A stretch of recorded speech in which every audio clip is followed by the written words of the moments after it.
안녕하세요. 롱테이크 김지윤입니다. 안녕하세요. 전화입니다. 아 춥다. 춥죠? 근데 전 오다가 교통사고 당했어요. 그러니까 이게 깜짝 놀랐네. 네. 예. 아유 어쩌다가 제가 마지막 가는 애군이다 생각해. 연말이라서 새해를 잘 맞기 위한 액땜이라고 생각하겠습니다. 예, 뭐 크게 아프진 않아요? 아 약간 아파서 이제 진짜? 네, 녹음 마치고 병원 가봐야죠. 네. 이런 우울함은 쇼핑으로 풀어야 되나요? 그 와중에 쇼핑할 생각을 하고 있냐. 그러니까요. 자, 오늘은 그러면 무슨 이야기를 해볼까요?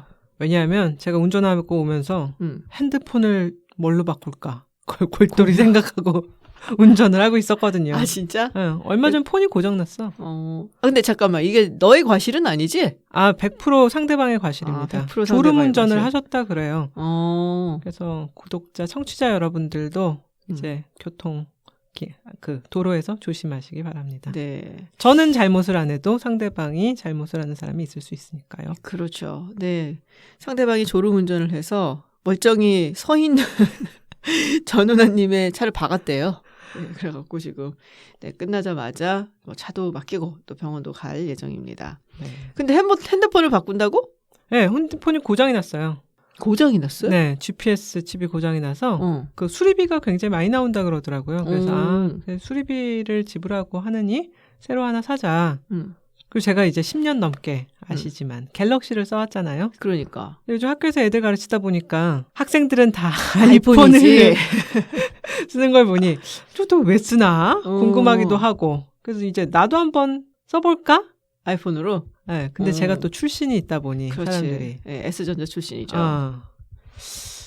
굳이 아이폰을 또 이러시는 분들이 많아서 고민을 했는데 아니 근데 나왔는데도 지금 네. 계셨던 분들이랑 지금 만나고 있지 않아요? 계속 좀 가끔씩? 가끔은 아니고요. 자주 만난단 말이야. 근데 네. 거기다가 아이폰 들고 나가면 욕먹지 않겠냐? 그렇죠.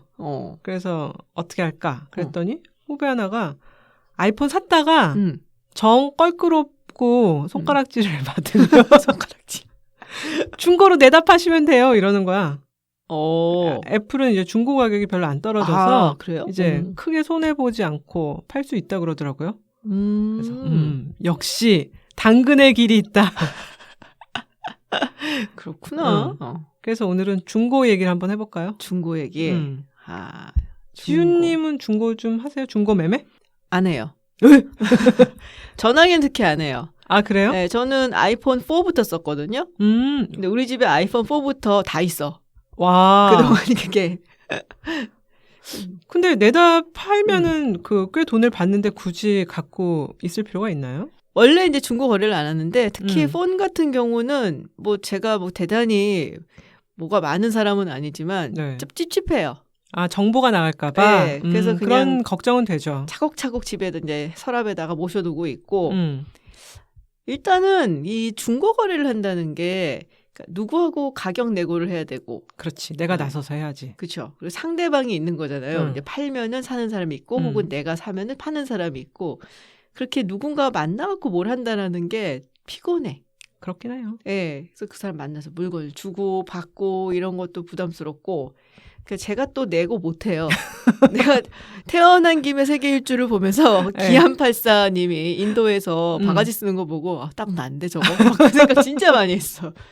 그래서 근데 이제 그런 사람들 특징이 끝나고 난 다음에 손해본 느낌이 들 때 되게 화가 나거든. 그렇지. 나 자신에 대한 화가 나. 자괴감이 들지 돌아오는 길에. 그래서 그것도 스트레스고. 또 이제 물건을 팔았는데 그 사람이 마음에 안 들을 수도 있는 거잖아요. 그렇죠. 네, 근데 그것도 신경이 쓰여. 뭐 스크래치 나 있어요. 뭐 이럴 수도 있지. 네, 그래서 그것도 내가 싫고, 근데 돈 보냈는데 뭐 떼일까봐 신경 쓰이고, 뭐 스트레스 받는 것도 싫고. 그리고 원래 이렇게 제가 사는 걸 안 좋아해요. 쇼핑하는 거 자체를 좋아하는 스타일이 아니라서 그래서 뭐 별로 뭐 이렇게 관심도 없고 솔직히 말해서. 누군가한테 필요 없는 물건이 나한테 필요할 가능성은 별로 없어요. 그거 명언인데요. 네. 그래서 제 주인은 신상을 사서 최대한 오래 쓰자. 그래서 우리 집에 있는 TV가 참고로 말하자면은 36인치야. 골동품 아니에요? 골동품이지 거의 뭐 10년 넘은 것 같은데 한지. 그러니까. 근데 이제는 보는 사람이 없어서 이제 바꿀 생각을 안 하고 있죠. 그러니까 새로 살 필요가 없어서 바꿀 생각을 안 하고 있고 그냥 골동품처럼 딱 모셔놓고만 있어요. 저 그냥 처분한다고 해도 뭐 중고마켓에 내놓을 생각은 전혀 없고 그냥 버리겠지. 나중에 이제 아드님들이 우리 어머님 댁에 TV 한 대 놔드려야겠어요. 뭐 이렇게 하는 그날을 기다리는 것 같아요. 우리 둘째가 사실은 옛날에 한 뭐 6, 7년 전에 친구네 집에 놀러 갔다 와갖고서는 엄마 누구네는 되게 부자인 것 같아. 그래. 그래서 왜? 그랬더니 TV가 엄청 커. 요즘은 뭐 80 몇 인치 이런 그치? 거는 거의 기본으로 갖고 있으니까. 네. 우리 은하님은 중고거래 많이 하죠? 전 당근을 자주 써요. 근데 이제 뭐 비싼 거 파는 건 아니고 해외에서 이제 친구들 주려고 기념품을 살 때 왜 5개 사면 되는데 뭐 6개, 7개 막 사고 넉넉히 산다. 넉넉히 사고. 그래서 이제 남으면 그런 것도 좀 팔고. 그다음에 이제 장롱 속에 진짜 오랫동안 처박혀 있는 명품백. 그런 백들도 팔아봤고. 사는 사람이 있어요? 있어요. 아, 그래요? 우리가 운동 가거나 여행 가거나 하면 막 비 오고 이러면 갑자기 이제 바람막이 같은 거 살 때 있잖아요. 옛날에 생각하면 샌프란시스코에 돌아다니다가 갑자기 저녁 되면은 너무 추워지면서 후드티 같은 거 사 입고 뭐 약간 그런 식으로 이제 급하게 사 입었다 필요 없어진 것들 이런 것들인데 대부분 뭐 10만 원 아래고 시세보다 낮게 내놔서 쉽게 파는 편이에요. 그렇구나. 근데 저는 제가 잘 안 해서 모르거든요. 네. 앱을 깔아본 적도 없어요. 아, 그래요? 네. 근데 중고 시장이 엄청 규모가 커졌다라는 얘기는 듣기는 했거든요. 맞아요. 뭐 당근 거래를 안 해본 사람이 없다. 근데 여기 안 해본 사람, 이제 제가 안 해본 사람인데, 예, 그래서 중고 시장이 규모도 커지고 굉장히 다양해졌다는 얘기는 들었어요. 요즘 중고나라에선 구하지 못하는 게 없다. 아, 그래요? 오, 그러면 이제 방금 이야기하신 이제 소소한 제품들 말고도 좀 큰 것도 많은가 봐요? 그렇죠. 뭐 명품들도 당연히 있고, 그 다음에 여러 가지 뭐 그 희귀한 기계류라든지 이제 남자분들 기계? 같은 그런 것들까지 다 중고나라를 쳐보면 구할 수 있다. 저는 옛날에 우리 어머니가 주신 백이나 옷 같은 거 진짜 몇십 년 조금 더 물리면은 이건 거의 반세기가 넘는 뭐 이런 것들이 있거든요. 정말 고가 브랜드 중에 뭐 손에 꼽으면 몇 개가 있는데 유행이 좀 지나서 입지도 않고 들고 다니기도 좀 거시기 하고 그래서 이제 박아놨거든요. 자기가. 근데 또 그렇다고 또 버리지도 않게 돼요. 이게. 명품 하면은 에루샤. 에루샤 뭐? 에르메스, 루이통, 샤넬. 에르메스, 루이통, 근데 이게 샤넬. 사실은 에루샤의 그 위상이 높은 것이 또 중고시장에서 그대로 볼 수 있어요. 중고시장 가격이 얼마만큼 탄탄하게 안정적으로 형성되는가. 리셀 밸류가 있구나. 그렇죠. 그게 이제 명품의 아주 잣대가 되기도 하죠.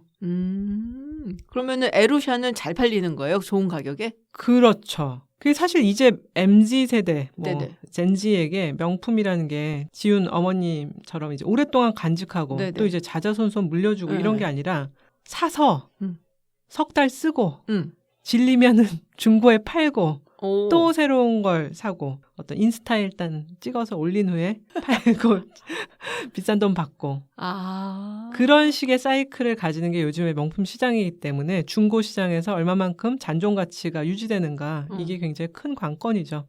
그리고 샤테크란 말도 있잖아요. 샤테크, 샤넬 뭐 하는 거예요? 샤넬백을 샀는데 3개월 썼어. 다시 팔려고 그랬더니 유로 환율 오르고 그래서 백 가격이 더 올랐어. 그런 일도 있어요? 그 재테크가 돼. 뭐 이런 그런 얘기도 있죠. 물론 요즘은 경기 침체가 되면서 네네. 사람들이 이제 명품에 대한 인기가 좀 줄어들어서 그런 샤테크가 어려운 시기지만 어쨌거나 좀 경기가 호황이고 환율이 이제 유럽 쪽에 강하게 움직일 때는 샤테크가 가능해지기도 하죠. 그렇구나. 그래서 언박싱 영상이나 이런 걸 올리는 거구나. 그렇지. 이거는 중고가 아니라 신상이다. 이걸 알려주기 위해서. 그럼요. 근데 뭐 에루샤 얘기를 하셨는데 다 그렇게 잘 팔리는 건 아닌가 봐요? 그래서 이제 잔존 가치가 유지되는 에루샤로 사람들의 디맨드 수요가 쏠리고 이제 예전에 이제 한때 세상을 호령했던 명품 아르마니? 알마니나 돌체앤가바나 같은 데는 재단을 굉장히 중시하는 그쵸, 의류로. 근데 사실 생각해봐요. 옷이라는 거는 아무리 잘 보관을 한다 그래도 몇 번 입고 나면 흐늘흐늘해지거든요. 네. 이제 그러다 보니까 새 것을 구매했다가 팔고 하는 소비자의 패턴에 적응 못함으로써 명품 시장에서 위상이 많이 떨어졌죠. 아, 그렇겠네요. 네. 그리고 사실 그런 게 있는 것 같아요. 에루샤 같은 경우는 뭔가 시그니처 뭐 라인이나 이런 게 좀 있잖아요. 맞아요. 우리가 뭐 만약 샤넬 백이다 그러면은 샤넬 백 하면 딱 떠오르는 아주 기본 샤넬이 맞아요. 있는데, 클래식. 네. 뭐 루비통도 마찬가지고 모노그램 뭐 이렇게 딱 해갖고 그러면은 이제 그런 거는 시간이 지나더라도 크게 변하는 게 아니고. 뭐 하나쯤 우리가 뭐 명품 백이 여러 개 있으면은 늘 갖고 있는 네. 그런 기본 아이템이다라고 이야기할 수가 있기 때문에 뭐 많은 사람들의 수요가 계속적으로 있을 수밖에 없겠다라는 생각은 좀 드네요. 맞아요. 예. 근데 아르마니라든지 돌체앤가바나라든지 다른 종류들 이런 종류는 딱 떠오르는 그거는 없는 것 같아요. 그렇죠. 훨씬 이제 트렌드에 민감한 이제 라인을 내놓을 수밖에 없는데 그런 것들이 중고 거래를 하기에는 조금 걸림돌이 되는 거죠. 애플은 왜 그런 거예요? 핸드폰 시장도 사실은 네. 그 중고 시장을 끌고 가는 자가 프리미엄 마켓을 끌고 가는 그게 약간 모순적으로 들리기도 하죠. 사실 고가 핸드폰 시장에서 지금 애플의 마켓시어는 70% 정도거든요. 아, 그냥 독식이네 거의? 그렇죠.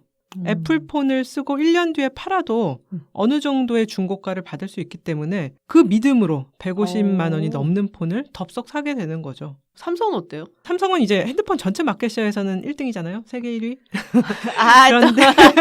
그런데 이제 프리미엄 폰에 있어서는 애플에 좀 밀리죠. 이 현상을 더 증폭시키는 원인 중에 하나가 중고시장, 중고가의 빠른 하락이에요. 이제 언론 보도 같은 것들이 많은데 여기 관해서 출시 2년 지난 제품을 기준으로 삼성 플래그십은 애플의 동급 제품 대비 절반도 못 미치는 가격이라는 거예요. 그건 굉장히 하락이 심한데? 그렇죠. 이제 갤럭시 22 울트라 작년에 나온 거잖아요. 네. 이 145만 원으로 출시됐는데 지금 이제 중고 시장에 팔려면 66만 원 수준. 반 이상이 깎였네? 네. 그럼 애플은 어때요? 아이폰은? 아이폰 14 프로 맥스는 175만 원으로 출시됐는데 요즘 폰 너무 비싸. 중고가가 120에서 130만 원 수준이라고 하네요. 되게 비싸네. 그러니까 이제 실용적 젊은 세대들은 애플을 그냥 좋아하기도 하지만 그냥 애플바들도 있지만 좀 더 맘 편히 구매하는 거예요. 근데 이렇게 중고폰이 규모가 되니까 철진한 폰 액세서리도 구하기 쉽고 이제 각종 에코시스템들도 점점 강화되면서 프리미엄에서 애플의 지배력이 더 강화되는 거죠. 닭이 먼저냐 달걀이 먼저냐. 그건 잘 모르겠어요. 아니 제가 그 말을 들으니까 딱 생각이 나는 게 저희 아이들 폰이 다 갤럭시예요. 저는 아이폰을 쓰는데 근데 스마트폰을 이제 좋은 걸 안 사줬거든요. 지금까지. 작년에 하나 이제 우리 첫째는 하도 후진 것만 쓰니까 맨날 저렴한 떠리폰 같은 것만 사줘서 이번에는 내가 조금 그래도 신경 써서 괜찮은 걸로 사주겠다. 그러니까는 왜 우리 폰 매장에 가면은 그냥 이렇게 누워갖고서는 구석에 있는 애들 말고 세워져 있는 애들 중에 이제 골라갖고 줬어. 그렇지. 그런 거 사줘야지. 근데 문제가 뭐냐면은 우리 애들 자체는 사실 뭐 떠리폰이나 저렴한 폰에 문제는 없었어요. 뭐 불만도 표현 안 하고. 근데 케이스를 못 구하겠는 거야. 그렇지. 그게 굉장히 큰 문제예요. 네, 그래서 케이스를 딱 구해서 뭔가 사이즈가 비슷하다 그러면은 카메라 렌즈를 가리고 뭐 이런 식이니까 정말 후진 케이스 이제 아주 옛날 거 어디서 남은 거 구석에서 가져온 거 이런 것만 쓰고 다니더라고요. 그래서 왜 이렇게 케이스가 없어요? 그러니까 빨리 없어져 갖고 그렇다. 그 모델도 너무 많고. 근데 애플 같은 경우는 사실 그렇지가 않잖아요. 삼성은 사실은 그냥 이제 바 형태 갤럭시 시리즈도 나오지만 플립 폴더 하면서 맞아요. 디자인이 다양하기 때문에 거기 다 맞춰서 이제 액세서리를 다 갖춰놓기가 좀 힘든 거죠. 업체로서도 힘들고 그 유통업체들도 이제 유통망들도 힘들고 그래서 이제 중고폰의 인기가 더 빠르게 하락하는 원인이 되는 것 같아요. 근데 왜 그렇게 아이폰 쟁여놓고 있어요? 나중에 애플 박물관 만들겠어. 그러니까 폰을 바꿀 때 이제 원래 갖고 있던 기존 폰을 주면 할인이 이렇게 딱 들어가잖아요. 근데 그것도 안 해요. 그러니까 기본적으로 나의 데이터를 누군가가 가져갈 수도 있다라는 생각이 들고 이 핸드폰이라는 게 우리에 대해서 가장 많은 정보를 가지고 있잖아요. 그렇지. 그래서 누구한테 넘겨준 게 찝찝해. 그래서 그냥 안 팔고 가지고 있고 그래서 나중에 이제 박물관이라도 하나 차릴까. 나중에 이베이에 아이폰 4 비싸게 팔 수 있어. 아 진짜? 얼마 전에 아이폰 첫 모델을 언박스 상태로 한 것이 뭐 몇 억에 팔렸다는 보도가 있었죠. 이제 지윤 박사님 나이 80쯤 됐을 때. 그래도 안 팔 것 같아. 네. 근데 어쨌거나 애플이나 샤넬이나 중고가 프리미엄의 판을 좌지우지한다고 하니까 왠지 꼬리가 몸통을 흔드는 그런 느낌인데. 이게 최근 트렌드인 거예요? 중고 그죠? 거래가 많은 게? 네. 작년인가? 컨설팅 업체 베인&컴퍼니 있잖아요. 네. 2021년 기준에 중고 명품 시장이 17년 대비 65%가 늘었다는 거예요. 거기 비해서 신규 상품들 매출은 같은 기간에 12% 정도 늘었다. 그러니까 어떤 시장이 큰다는 게 사실 요즘 힘들잖아요. 그쵸. 경기가 이제 쑥쑥 커지진 않으니까. 근데 대단한 거죠. 근데 이런 중고 거래 현상이 우리뿐 아니고 전 세계적으로 떴다라는 얘기를 봤어요. 맞아요. 네, 뭐 호주도 있고 캐나다도 있고 뭐 미국은 말할 것도 없고 요새 보니까 중국에 또 그렇게 중고 마켓이 뜬다라는 기사들이 많더라고요. 일본도 굉장히 이제 핫한데 일본의 예전에 명품 시장에 굉장히 큰 손이었잖아요. 일본의 지하철 타면 그 할머니들, 아주머니들이 다 그 지하철 타면서도 에르메스 백 들고 타시고. 근데 그런 분들이 정말 노년이 되면서 이제 중고 명품 시장에 자신이 가졌던 명품백들을 내놓는다는 거예요. 그런데 요즘 엔화가 굉장히 싸잖아요. 그렇죠. 그래서 이제 전 세계 중고 명품 거래업자들이 일본에 가서 물건을 사서 세계에 파는 그런 장소를 하시는구나. 그렇죠. 근데 기존 업체들 입장에서는 이렇게 중고 거래가 막 늘어나면은 별로 안 좋은 거 아닌가요? 왜냐하면 이게 자꾸 신상을 조금 사줘야 되는데 이게 중고 시장이 막 이제 만들어 놓으면은 거기서 다 사버리니까 오리지널 신상을 팔아갖고 벌어들이는 수익 시장이 이게 잠식당하는 게 아닌가 싶은 생각도 좀 들거든요. 몇 년 전까지만 해도 이제 명품 업체들이 중고 시장에 대해서 굉장히 부정적으로 바라보고 그런 이제 커멘트들을 많이 내놨었어요. 이제 지윤 박사님이 지적하신 것처럼. 그런데 그럼에도 불구하고 중고 시장이 이렇게 커가니까 마냥 등 돌리고 있을 수가 없는 거예요. 그래서 이제 명품 업체들 자신이 중고 명품 시장에 뛰어들어서 대응을 하기 시작했죠. 구찌나 보테가 베네타를 갖고 있는 이제 그룹, 캐링 그룹이거든요. 미국의 온라인 중고 명품 플랫폼인 더 리얼리얼. 이랑 손잡고 이제 구찌 중고를 파는데 협업을 시작했고요. 또 이제 다른 명품 플랫폼이라고 베스티에르라는 명품 플랫폼이 있는데 거기에는 지분 투자를 하기도 하고 이게 영국의 상류층들이 웨딩드레스 같은 것을 많이 맞춰 입은 업체가 있는데 그 업체에 대해서는 회사가 캐링 그룹이 소비자들로부터 중고를 사들여요. 그래서 베스티에르에서 자신들이 보증하는 중고품을 파는 그러면서 이제 그 자사가 보증하는 중고품 판매. 그러니까 명품 업체가 직접 이게 중고품을 판다. 자기들의 중고품. 그 약간 요새 그 중고차 시장 들어온다 그러잖아요. 그렇죠. 현대 기아차가 이제 직접 중고차 시장에 뛰어들었죠. 근데 그게 이제 소비자 입장에서는 굉장히 좋은 게 사실 이런 거래를 이제 1대1로 뭐 다른 사람들과 하게 되면은 이게 얼마나 뭐 진짜인지 가짜인지 이걸 알아보기도 힘들고. 근데 이건 업체가 직접 해서 판다라고 하니까 훨씬 더 신뢰도 가고 좋을 것 같긴 해요. 맞아요. 그게 굉장히 스마트한 어떤 움직임이라고 생각하고요. 최근에 하버드 비즈니스 리뷰에서 중고 거래 산업을 다룬 아티클이 실렸었거든요.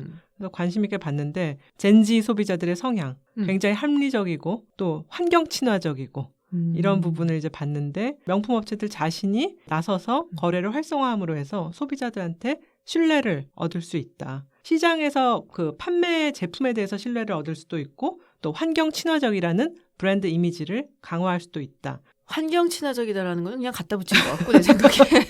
ESG 없으면 요즘 안 돼. ESG 맛이 간지 오래야. 근데 내가 보기엔 그냥 쉽게 말하면 매장에서 산 것보다 싸니까. 맞아요. 싼 가격에 살 수 있으니까 사겠다라는 건데 이제 이런 고가 브랜드들이 중고 시장에 본격적으로 뛰어들면은 제 생각에는 꽤 파급력이 있을 것도 같은 게요. 사실 중고 거래에서 제일 중요한 부분이 신뢰예요. 이게 진짜인지, 그렇지, 짝퉁이냐 진짜냐 이거잖아요. 그러니까 아무리 중고로 매매한다고 하더라도 기본 가격이 있는 거 아니에요. 뭐 예를 들어서 샤넬백 같은 거 클래식이다. 이거를 중고 거래라고 해서 뭐 한 20만 원에 팔 수는 없는 거잖아. 짝퉁도 더 비싸요. 그럼 그러냐? 그러면은 꽤 고가를 주고 중고 플랫폼에서 산다든지 아니면 누군가 만나서 거래를 해야 된다는 건데 진품인지 가품인지를 우리가 육안으로 구별하기는 쉽지 않거든요. 그렇죠. 진짜 명품을 정말 많이 산 사람이 아는 다음에는. 그런데 이거를 오리지널 브랜드에서 사갖고서는 중고를 판다 그러면은 당연히 관리를 할 거고 자기네들이 짝퉁을 팔 수는 없는 거 아니야. 그렇죠. 그러니까 우리 입장에서는 뭐 진품이냐 아니냐 이거 가지고서는 마음 졸이고 고민하고 이럴 필요도 없고 차라리 그 스트레스를 받느니 조금 돈을 더 주고 그냥 뭐 구찌에서 하겠다, 샤넬에서 하겠다 이게 네. 훨씬 더 낫죠. 그래서 이제 코치라는 그 미국 핸드백 브랜드가 있어요. 네. 굉장히 오래된 브랜드고. 그렇죠. 그래서 여기서 직접 중고 거래를 시작했어요. 그래서 결과는 이제 몇 년 지켜보면 좀 알 수 있겠죠. 그렇군요. 네. 핸드폰 시장도 그런 게 있나요? 그렇죠. 핸드폰의 중고 거래 시장 규모도 점점 커지고 있죠. 그 IT 조사 업체 IDC라고 있거든요. 글로벌 네네. 업체. 그 중고폰 시장 판매가 2026년 이제 3년 남았는데 4억 1,000만 대가 넘어설 거라는 전망이에요. 매출 규모로는 130조 정도 될 거다. 그래서 작년에만 보면은 중고폰 시장이 5% 성장했대요. 5% 성장? 네. 근데 굉장히 성장률이 낮은 것 같죠? 네. 이 낮은 이유는 충분히 중고폰 물량을 확보를 못해서. 없어서 못 파는 네, 거예요? 없어서 못 파는 거죠. 그런데 이제 이 시장에서의 마켓쉐어가 49%를 애플이 가져가고 있습니다. 삼성은요? 삼성은 26% 수준이라고 해요. 그래서 이제 애플 하는 거구나. 근데 원래 우리가 중고 거래의 본질이다라고 할 수 있는 거는 구하기 어려운 거를 중고라도 사는 거에서 시작을 한다고 생각을 하거든요. 예전엔 그런 그 생각이 많았죠, 그죠? 네, 그러니까 책 같은 거, 절판돼서 더 이상 살 수 없는 것들, 네. 이런 것들은 이제 중고 시장을 가서 혹시 이 책 가지고 있는 뭐 파실 분 해갖고 샀던 기억이 되게 많아요. 네. 근데 또 다른 목적 하나는 사실 그거잖아요. 뭐 내가 산 물건 실증이 나서 버리기보다 몇 푼이라도 건질 수 있지 않을까라는 생각? 뭐 그런 거 아닌가? 그러니까 뭐 이 물건에 대해서 사실은 이제 버려야 되나 말아야 되나 막 이럴 때 있잖아요. 그럴 때 몇 푼이라도 건질 수 있으면은 팔면 좋지 뭐. 갖고 있으면 짐 되는데. 뭐 이래서 하지 않았나 싶은 생각이 들어요. 근데 이제 외국 생활을 해봐서 알지만은 외국에선 이런 거 많잖아요. 뭐 가라지 세일도 있고 그렇죠. 플리마켓도 있고 뭐 서로 간에 이런 막 식의. 가서 구경 가잖아. 그치. 뭐 일요일 날 막 이런데 마당에다가 맞아요. 이렇게 쫙 앞 론에다가 이렇게 펼쳐놓으면 가서 구경도 하고 뭐 그랬던 것 같은데. 근데 한국은 사실 중고를 그렇게 좋아하는 시장은 아니라고 생각했거든요. 근데 이제 한국도 중고 시장에 대한 관심이 이제 뜨거워지고 있죠. 특히 이제 플랫폼 중고 거래. 그 3대장이 중고나라, 당근마켓, 번개장터. 근데 이제 가입자나 거래 건수에서는 중고나라가 최대 규모라고 해요. 그 22년 4월 기준인가? 회원 수가 2,500만? 근데 월 이용자가 1,500만 정도. 야, 전 국민의 반이네? 그렇지. 우리 민족이 배달의 민족인데 우리나라는 중고나라예요. 당근마켓도 누적 가입자 수는 2,100만 정도라고 하고. 근데 이제 월 이용자 수는 1,800만이니까 더 활성화. 더 많네요? 근데 이제 번개장터는 거기에 좀 못 미치고. 그렇구나. 그러니까 중고나라에 진짜 그 없는 물건이 없는데 여기는 업자들이 많이 붙어 있어서 이제 업자들이 우리 같은 사람들한테 이제 중고 물건을 싸게 가져가서 조금 더 프리미엄을 받고 붙여서. 이제 파는. 그리고 당근은 뭐 잘 아시다시피 지역 기반, 그쵸. 동네에서 만나서. 네. 이게 반경 6km던가요? 그렇죠. 그래서 좀 더 안전하고 편하게 거래한다고 하는데 주부들이 많다 보니까 물건값을 좀 많이 깎는 분위기가 있다고 하고. 그래서 쌈나는 거 아니야? 그렇죠. 동네에서? 가까운 이웃끼리 감정을 상하는 일이 오히려 많아진다는 평가가 있습니다. 그렇군. 근데 번개장터는 저는 잘 안 써봤는데 이게 약간 취향 기반 중고거래라고 자신들의 캐치프레이즈를 내놓고 취미 카테고리에 속하는 물건들을 검색해서 찾기 편하게 하는 그런 구조라고 해요. 뭐 헬로마켓, 뭐 네. 다나와 장터, 제가 그리고 썼었던 알라딘도 있고, 네. 뭐 그런 것들도 있는데 각각 좀 특색이 있다고 듣긴 했어요. 근데 중고나라가 가장 많다 회원수가 네. 얘기를 하셨는데 가장 오래돼서 그런 것 같아요. 제 생각에는. 이게 아마 중고나라 같은 경우는 2003년에 네이버 카페로 시작을 했을 맞아요. 거예요. 카페로 시작했어요. 네, 그래서 현재는 뭐 2,500만 명이다 뭐 이렇게 얘기가 나오는데 그 캐치프레이즈가 있잖아요. 오늘도 중고로운 평화나라. 정말 평화롭나? 그거는 잘 모르겠지만 이런 이제 마켓의 특성상 신뢰를 가져야 되고 그리고 안전하게 돈거래가 돼야 되는데 그게 좀 힘든 경우가 많잖아요. 그래서 이 안전성 확보에 만전을 기하려고 뭐 여러 가지 방책을 쓰는 것 같더라고요. 네. 제가 이제 인터넷 커뮤니티를 조금 눈팅을 좀 해봤거든. 각자 어떻게 다른가 봤더니 이 중고나라는 아무래도 오래된 만큼 이제 40, 50대 중년 남성들이 많다. 예, 그래서 사고 파는 것들도 뭐 전자기기라든지 맞아요. 게임이라든지 막 이런 것들이 좀 많고 말씀하셨던 것처럼 별별 걸 다 판다. 별장도 있다는데. 헐. 뭐 당근은 이제 말씀하셨다시피 로컬, 완전히 로컬이고 거의 맘카페 같다. 그래서 명품 옷을 뭐 구하는 사람들도 많고 이제 여성 쪽에 여성 취향의 제품들이 많이 올라와 있다 그래요. 아동 옷들, 유아용품. 그렇구나. 번개장터는 그 취향 기반이라고 했잖아요. 맞아요. 그러다 보니까 젊은 친구들이 좀 많이 간다라고 그러더라고요. 뭐 10대, 20대 뭐 아이돌 굿즈라든지 뭐 콘서트 티켓이라든지 뭐 그런 걸 파는 경우도 많고. 근데 사실 이게 뭐 전부 스마트폰이 다 바꿔놓은 거죠. 맞아요. 예. 뉴스에서 보니까 뭐 저 같은 사람은 한 번도 안 해봤지만 뭐 알라딘 빼고.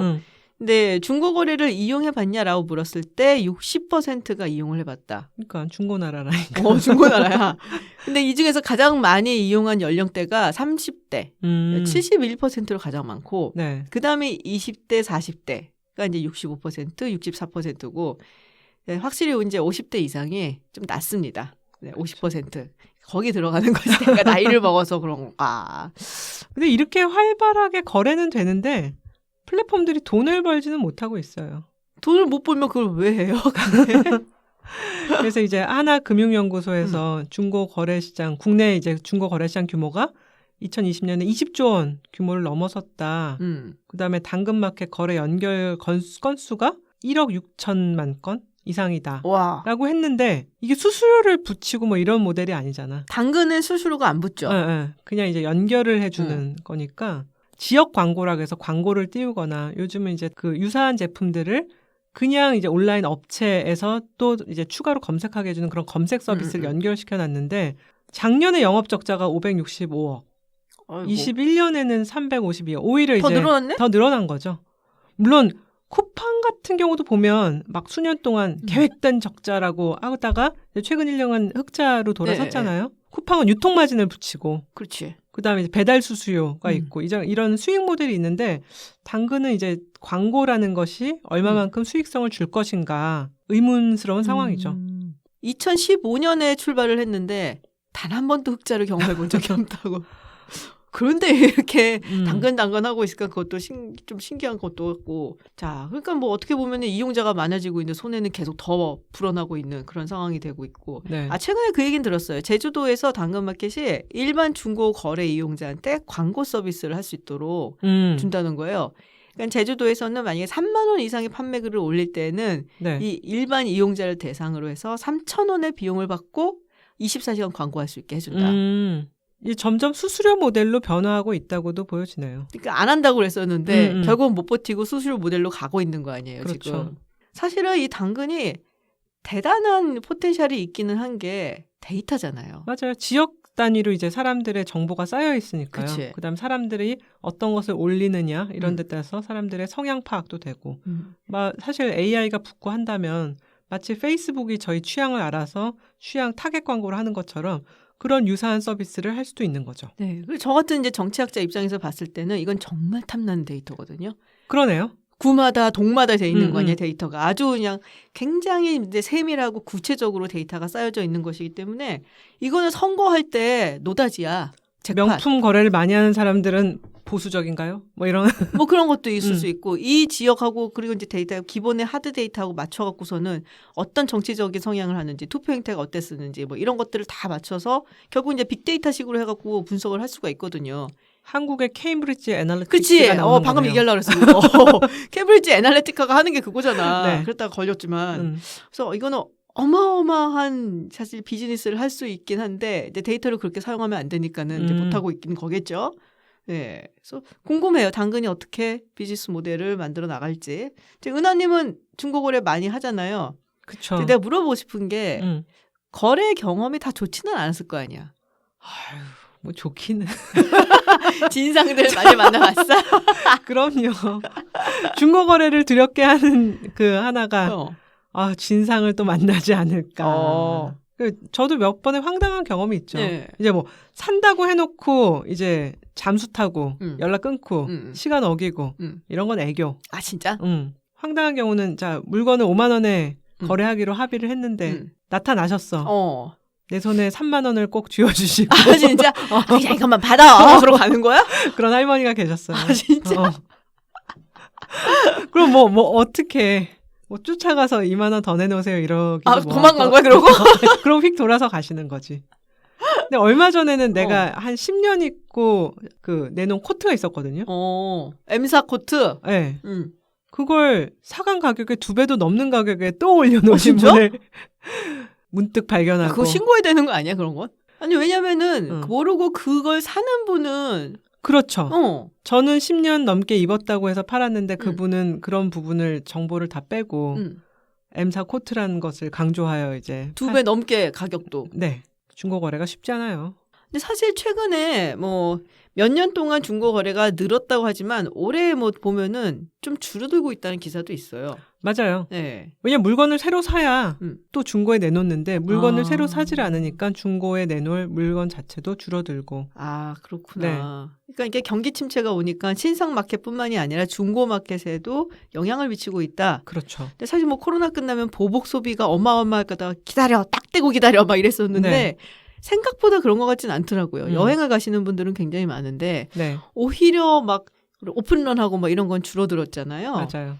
근데 제가 되게 재밌는 기사를 하나 읽었던 게 우리가 보통 생각하기에는 경기 침체가 온다면 신상보다는 중고 쪽으로 눈을 돌릴 거다. 왜냐하면 싸니까. 아. 네. 그래서 아까 처음에 말씀하셨다시피 뭐 MZ세대도 그렇고 이제 중고 거래를 하는 분들이 합리적인 소비를 하기 위해서다. 네. 그러니까 내가 갖고 싶은 것을 합리적으로 낮은 가격에 살 수 있으니까라고 이야기를 하셨잖아요. 그래서 네. 그게 이제 활성화됐다라고 했는데 솔직히 생각해 보면은 나라면 내가 정말 원하는 제품을 돈을 다 주더라도 공신력 있는 그 업체 매장에 가서 혹은 플랫폼에서 신상으로 살 것 같거든요. 그런 이제 경우도 있겠죠. 네. 그러니까 중고로 거래를 해서 산다면은 그거는 나한테 뭐 있으면 좋은데 없어도 큰 상관은 없는 그런 물건이지 않을까. 그러니까 값이 싸니까 뭐 이 정도 가격이면은 내가 너무 원하는 건 아니지만 있으면은 괜찮으니까 뭐 사보지 뭐. 그 말도 일리가 있네요. 네, 그러지 않을까 싶거든요. 네. 사고 별로 마음에 안 들어서 뭐 장롱에 박아놓든지 네. 아니면은 뭐 난 사람 또 주든지 그냥 뭐 이래도 본전 생각이 크게 나지 않는 그런 물건들이 아닐까라는 생각이 들어요. 그래서 결국에는 중고 거래가 화랑이다라는 것은 신상 거래도 화랑일 때, 경기가 맞아요. 좋을 때, 돈을 그냥 많이 쓰고 싶을 때, 그럴 때는 신상 사고 그 다음에 살까 말까 싶은 거는 한번 중고로 사볼까? 그렇죠. 네. 사실 중고에서도 충동 구매가 많죠. 이게 원가보다 싸다라는 그런 매력 때문에 살 필요가 없는 것들을 굳이 그쵸. 사게 그치. 되는 그런 약간 원 플러스 원 같은 그런 맞아요. 느낌인 거지. 그런 느낌이 있고 네. 아까도 말했지만 좀 쓰다가 팔아야지라는 그런 어떤 기분. 뭐 정말 아끼려고 중고 거래를 하는 것이 아니라 내 경험의 효용이 다한 제품을 빨리 팔고 나는 또 새로운 걸 구매해야지. 요즘 중고 거래 정신이라는 것이 결국은 충동 구매와도 맥이 닿아 있다고 할 수 있겠네요.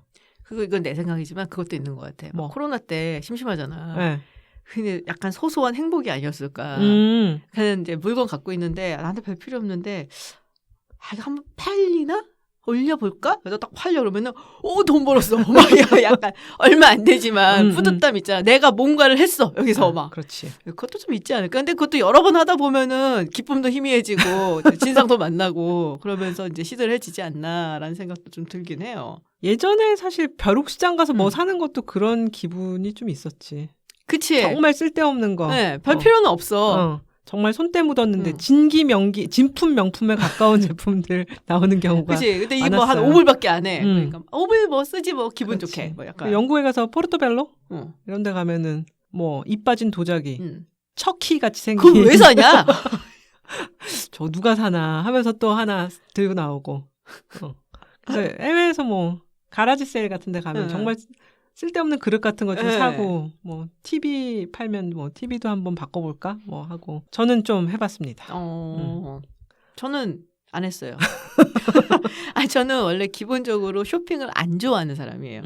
왜 백화점 가면은 그 매장에 소파 있으면 거기에 앉아 계시는 아버지 무리들 있잖아. 네, 거기에 내가 끼어 있는 사람이야. 나는 항상. 쇼핑을 진짜 별로 안 좋아해요. 또 독립투사에 대한 책을 좀 모았잖아. 아니 진짜? 놀라운데? 만주로 가서 왜 항일투쟁 하셨던 분들 있잖아요. 이회영 선생님, 이상룡, 뭐 김동삼 이런 분들이랑 이런 가족에 대한 책들이 옛날에는 많이 나왔었거든. 근데 그걸 이제 사람들이 안 읽잖아. 왜 안 읽을까? 그러니까 나는 근데 그런 육성으로 누군가의 그 삶을 기록해놓은 그런 것들은 굉장히 중요하다고 그렇죠. 생각하거든요. 회고록. 그래서 보면 이회영 선생님의 부인 이은숙 여사, 나 뭐 이상륜 선생의 손주 며느리, 허은 여사가 쓴 자서전 같은 게 있는데 이게 독립운동의 한복판에 여성들이 어떤 역할을 했나 이런 것들 이제 읽은 게 너무 좋아서 그런 것들 좀 구하러 다녔었죠. 그렇구나. 근데 요즘 알라딘에 가면 이런 이제 귀한 책, 절판된 책 이게 아니라 지금 베스트셀러 읽고 그 다음 주면은 우르르 나와 있는. 아, 그래요? 그래서 그런 것들은 조금 씁쓸하기도 해요. 아, 베스트셀러라고 왕창 팔렸는데 그 다음에 이제 가면은 그게 막 반질반질한 거의 띄지도 떼지 않은 책들이 또 수십 건이 알라딘에 진열이 돼 있는. 그래서 별로 이렇게 책을 읽고 소중히 하고 간직하는 그런 사이클도 또 아닌 것 같은. 뭐 사실 그게 뭐 백 샀다가 3개월 들고 파는 거랑 책 사서 일주일 읽고 다시 파는 거랑 역시 소비 행태가 많이 변하고 있는 것 같아요. 약간 내가 늙은 거야. 나이를 좀 먹은 사람이라 갖고 네. 물건 하나하나 살 때 되게 고민을 많이 하는 편이고 그 고민하는 게 귀찮아서 쇼핑을 안 하는 사람이거든요. 아, 그렇지. 연말 되니까 또 한번 싹 마무리해야지. 맞아, 이제 좀 대청소하고 진상이 두렵긴 하지만은 정리를 해서 당근에 한번 내놔야겠다는 생각이 듭니다. 몇만 원 이제 또 챙겨갖고 커피나 한 잔 드시죠. 네, 이렇게 오늘은 중고 거래 이야기를 좀 해봤습니다. 네. 이렇게 연말도 다가오는데 우리 다음 주에는 조금 뭐 크리스마스 혹은 연말 특집으로 뭔가 좀 특별한 이야기를 해보는 게 어떨까 싶은데요. 좋죠. 캐롤 이야기 같은 거? 캐롤 이야기. 너 좋아하는 캐롤 있어? 한번 리스트를 만들어 볼게요. 나는 물어보면 딱 나와 하나. 뭐예요? Have yourself a merry little Christmas. Have yourself 귀여운, a merry little Christmas 하는 노래. 네. 그 노래를 가장 좋아해요. 네, 캐롤 리스트 한번 만들어봐야겠다 진짜. 네. 그러면은 다음 주에는 크리스마스 연말 특집으로 조금 블링블링, 화사화사 이런 얘기로 돌아오도록 하겠습니다. 네, 다음 주에 다시 즐거운 얘기로 돌아오겠습니다. 네, 롱테이크 김지윤이었습니다. 전원이었습니다. 고맙습니다. 감사합니다.